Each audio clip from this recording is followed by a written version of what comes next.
మనం చదువుకున్నటువంటి వాక్య భాగంలో రాయబడుతున్నటువంటి మాట, ప్రభునందు మృతునందు మృతులు ధన్యులు.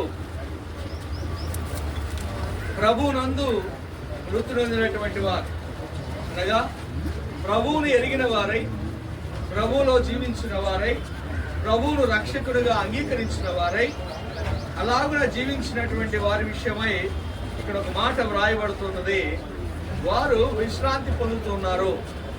ఇక మీదట వారు శ్రమ పడరు, వారు ప్రయాసపడరు.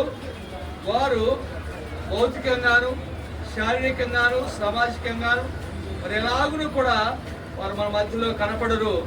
వారు విశ్రాంతిలోనికి వెళ్ళిపోతున్నారు. ఇది ఇక్కడ లేఖనంలో మనం చూస్తున్నటువంటి మాట.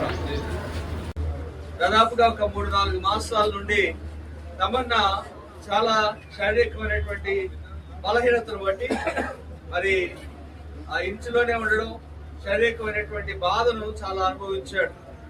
అయితే విశ్రాంతి పొందుకున్నాడు. మరి విశ్రాంతి ఆయనకు, కుటుంబానికి, అందరికీ కూడా. ఎందుకంటే ఆయన కొరకు అందరూ శ్రమ పడ్డారు, కుటుంబీకులు అందరూ ప్రయాసపడ్డారు. అయితే దేవుని యొక్క పిలుపు ఎప్పుడు వస్తుందో, ఎవరిని పిలుస్తాడో తెలియదు.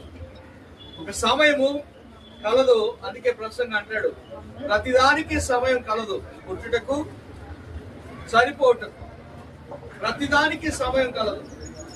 ఆ సమయం వచ్చినప్పుడు ఆ సమయాన్ని ఎవరు ఆపలేరు, మరణాన్ని ఎవరు అధిగమించలేరు. చాలా సార్లు అనుకుంటాం, ఇదిగో మరణం వచ్చినప్పుడు, అంటే చనిపోతున్నటువంటి ఆ చివరి క్షణాల్లో ఒకవేళ హాస్పిటల్ తీసుకెళ్తే బతికించవచ్చేమో, బతుకుతామేమో అనేటువంటి ప్రయత్నం అందరూ చేస్తాం. కానీ ఎంతమంది హాస్పిటల్లోనే ఉండి చనిపోయిన వారు లేరు? డాక్టర్ల సంరక్షణలోనే, వైద్యులు ట్రీట్ చేస్తుండగానే చనిపోయిన వారు లేరా? అంటే అది ఎవరు ఆపలేరు. Nobody can stop. మరణాన్ని ఎవరు ఆపలేరు. దేవుడు పిలిచినప్పుడు ఆ పిలుపును కాదనగలిగినటువంటి శక్తి, కాదని దాన్ని అధిగమించగలిగినటువంటి ఆ శక్తి ఏ మానవుడికి, ఏ నరుడికి ఈ లోకంలో లేదు.